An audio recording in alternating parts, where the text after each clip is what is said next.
Today express 24x7 news देख रहे हैं आप। मैं हूं आपके साथ संगीता राव। खबर अमेठी से, जहां मिशन शक्ति के तहत जगदीशपुर ब्लॉक में हुई अनोखी पहल। कस्तूरबा गांधी विद्यालय की कक्षा 8 की छात्रा अनुष्का बनी एक दिन की खंड विकास अधिकारी। जगदीशपुर एडीओ पंचायत की मौजूदगी में कराया गया शपथ ग्रहण। पदभार संभालते अनुष्का ने जन्म और मृतक प्रमाण पत्र किए हस्ताक्षर। इसके साथ ही दिलाई स्वच्छता मिशन की शपथ। मौके पर मौजूद रहे ब्लॉक के सभी कर्मचारी और जगदीशपुर कोतवाली की महिला पुलिस। जो शौचालय बने हुए हैं, शौचालय का नाम आदरणीय प्रधानमंत्री जी ने क्या रख दिया है, ग्राम पंचायतों में। प्रयागराज की हंडिया थाना क्षेत्र के अंतर्गत संगम पट्टी के रहने वाले आर्यन वर्मा की जान ई रिक्शा के गलत चलने से हो गई। बता दें कि यातायात अपने स्थान से घूमने से रिक्शा को बचाने के चक्कर में आए नियंत्रण होकर रिक्शा से टकरा गए। आर्यन की जान चली गई है। बताया जा रहा है कि हंडिया पीजी कॉलेज का छात्र आर्यन वर्मा अपने कॉलेज मोटरसाइकिल से जा रहा था। इसी बीच हंडिया में डिवाइडर के पास एक ई रिक्शा सवारी के चक्कर में एकाएक घूम गया। पूरा मामला भैया, अरे हम बस में बैठे थे और उधर सामने से मेरी टुक आई, रिक्शा बोलते हैं। फिर ये सीधा सामने से मुड़ के एक बैग मुड़ गई और मेरा भाई पीछे से जा रहा था, लड़ गया। बैलेंस नहीं कर पाया था गाड़ी? नहीं कर पाया बैलेंस। जब सामने सीधा आ गया तो बैलेंस कहाँ से कर पाएगा। ये क्या फ्लाईओवर के नीचे की घटना? हाँ, फ्लाईओवर के नीचे की घटना है। क्या नाम है आपके भाई का? आर्यन। हाँ। पूरा नाम बताइए। आर्यन वर्मा। आर्यन वर्मा। हाँ। कहाँ के रहने वाले हैं? ग्राम पट्टी सैदाबाद। सैदाबाद के रहने वाले हैं। आपका क्या परिचय है? हमारा परिचय, मैं उनका भाई हूँ। मैं बस में बैठा था। मैं भी। नाम बताइए। आदित्य। भक्तों के कष्टों को पल भर में दूर करने वाली मां भगवती कई रूपों में भक्तों के कष्ट हरती है। शक्ति स्वरूप मां भगवती का ऐसा ही स्वरूप है मां कल्याणकारी। माता कल्याणकारी का धाम संगम नगरी इलाहाबाद में यमुना जी तट पर स्थित है, जहां पर अपने सुहाग की लंबी आयु की कामना और पुत्र प्राप्ति के लिए सुहागिनों का हुजूम उमड़ता है। यह अकेला शक्ति धाम है जहां माता को श्रद्धालु वासी प्रसाद चढ़ाते हैं और बाद में खुद भी उसे ग्रहण करते हैं।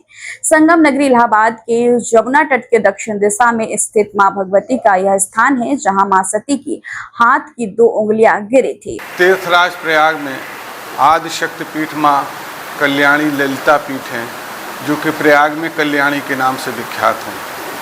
इनकी महत्ता है कि यहाँ पर भगवान शिव की स्त्री सती की अंगुलियां कट के गिरी, इसलिए ये शक्तिपीठ कहलाई है। आदिकाल से लोगों का यहाँ पर कल्याण होता रहा, इसलिए इनको कल्याणी कहते हैं।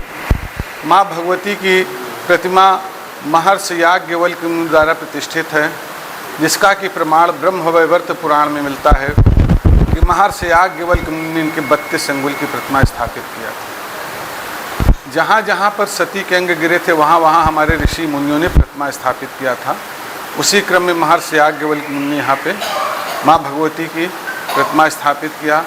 भारद्वाज मुनि की अधिष्ठात्री है माँ कल्याणी। इनकी प्राचीनता जो है पुरातत्व विभाग प्रमाणित करता है।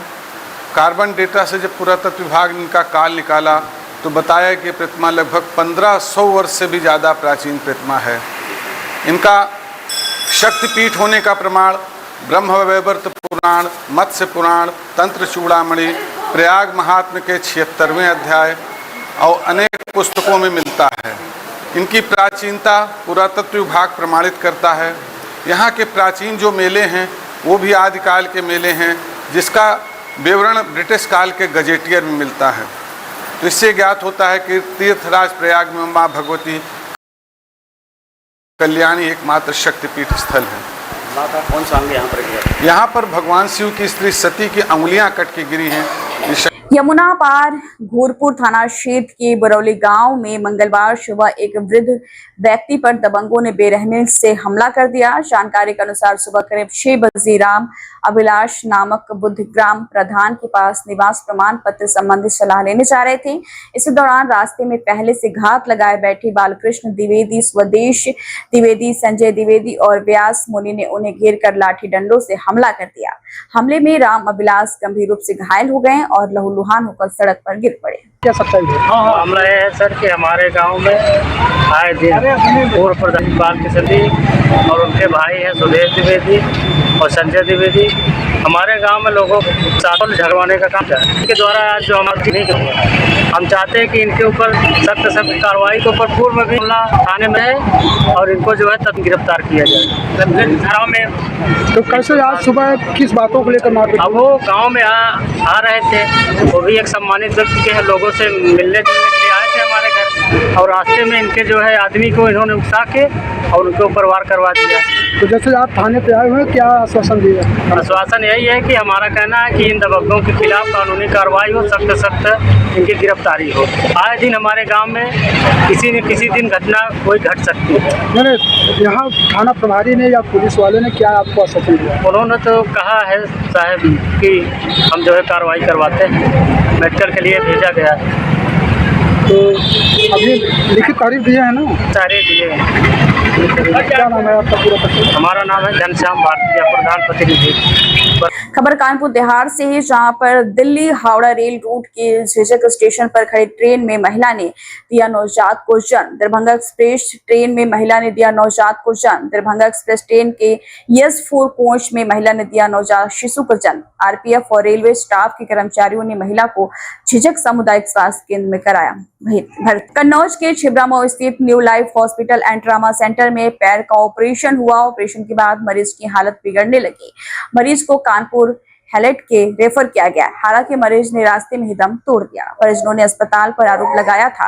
वही स्वास्थ्य विभाग की टीम अस्पताल पहुंची। 1 घंटे तक टीम ने अस्पताल में जांच की। टीम ने दस्तावेज चेक किए। जांच अधिकारी के द्वारा बताया गया है कि नोटिस जारी किया गया है, लेकिन अभी तक कोई टीम से मिलने नहीं आया है। देखिए, आज दिनांक 8 तारीख को हम लोग new life hospital and trauma centre Chhibramau में उसमें उपस्थित हैं।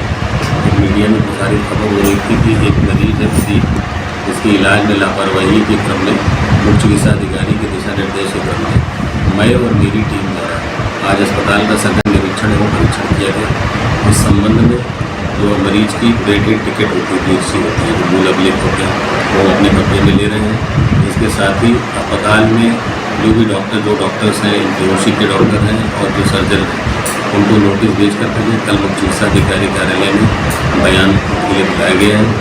इस सारे अभिलेखों का परीक्षण करने के बाद जो विधिक संबंधित कार्रवाई होगी वो की जाएगी। सर, मरीज का कहना है कि यहाँ इलाज चल रहा था, इसी के दरमियान मौत हुई है। परिवार के किसी भी व्यक्ति के द्वारा मैं पिछले 1 घंटे से अस्पताल में मौजूद हूँ, लेकिन किसी व्यक्ति ने मेरे से अभी तक कोई संपर्क नहीं किया। खबर उन्नाव से है। यहाँ बांगर मऊ कोतवाली क्षेत्र में आगरा लखनऊ एक्सप्रेस के बेके माइक स्टोन 233 पर हादसा हुआ है। बताया जा रहा है कि बांगर मऊ कोतवाली क्षेत्र के देवखरी गांव के पास आगरा लखनऊ एक्सप्रेस वे पर भोर पहर पंचर हुए ट्रक पहिया बदल रहे थे। अचानक परिचालक को पीछे से आए तेज गति ट्रेलर ने जोरदार टक्कर मार दी। हादसे में ट्रेलर का चालक व ट्रक के चालक परिचालक सहित तीनों की मौत हो गई है। घटना की सूचना पर पुलिस और यूपी की टीम मौके पे पहुंची। हादसा इतना जोरदार था कि टक्कर मारने वाले ट्रेलर का ड्राइवर गाड़ी में फंस गया, जिससे कड़ी मशक्कत के बाद मृत अवस्था में बाहर निकाला गया। आज दिनांक 23/9/2025 को सुबह के समय थाना बांगर मऊ क्षेत्र अंतर्गत लखनऊ आगरा एक्सप्रेस वे के किलोमीटर संख्या 233 पर एक सड़क हादसा हुआ है, जिसमें एक ट्रक चालक व क्लीनर द्वारा ट्रक का टायर खराब होने पर उसे एक्सप्रेस वे पर किनारे खड़ा करके सही करने का प्रयास किया जा रहा था। तभी पीछे से उसमें ट्रेलर द्वारा टक्कर मार दी गई, जिसमें ट्रक के चालक व क्लीनर तथा ट्रेलर के चालक की मौके पर ही मृत्यु हो गई। सूचना पर थाना बांगर मऊ पुलिस द्वारा तत्काल मौके पर पहुंचकर तीनों मृतकों के शव को कब्जे में लेकर पंचायतनामा की कार्रवाई पूर्ण की गई और पीएम हेतु जिला अस्पताल उन्नाव भेजा गया। मृतकों की पहचान अभी नहीं हुई है। पुलिस द्वारा तीनों मृतकों की शिनाख्त के प्रयास किए जा रहे हैं। मौके पर यातायात सुचारू रूप से जारी है। शांति व्यवस्था संबंधी कोई समस्या नहीं है। अन्य आवश्यक विधिक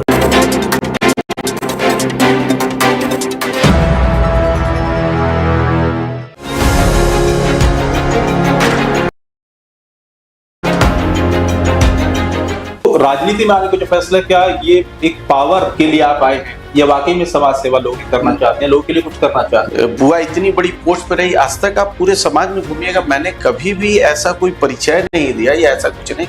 तो सोशल मीडिया पे आप बड़े छाए हुए, 60% युवाओं की भागीदारी होती है राजनीतिक जीवन में। प्रशासन से आप सीधा भिड़ते उसमें नजर आए। जहां गलत होगा मैं प्रशासन का विरोध करूंगा। तो कह रहे कि वोट चोरी करके आप जीत रहे। इनके पास कोई ऐसा विषय है जो एनडीए की डबल इंजन सरकार को जो बता सके कि ये इन्होंने गलत किया है?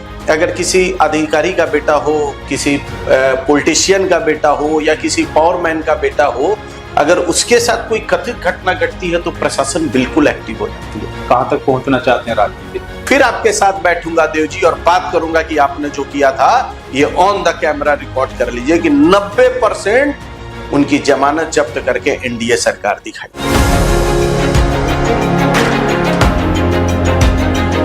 नमस्कार, आईपा में आपका स्वागत है और मैं हूं। आईपा एक ऐसा मंच जहां पर हम लोगों के मुद्दे जानते हैं, साथ ही आपको कुछ ऐसी शख्सियतों से मिलाते हैं जो एक मुकाम उन्होंने हासिल किया है और समाज में अपना एक स्थान रखती है। वो राजनीति हो चाहे समाज सेवा, उनका जो वर्चस्व है हर जगह नजर आता है। इसी सिलसिले में हम पहुंचे हैं बिहार के वेस्ट चंपारण जिले की बेतिया विधानसभा क्षेत्र में, जहां पर गांधी की क्रांति लोगों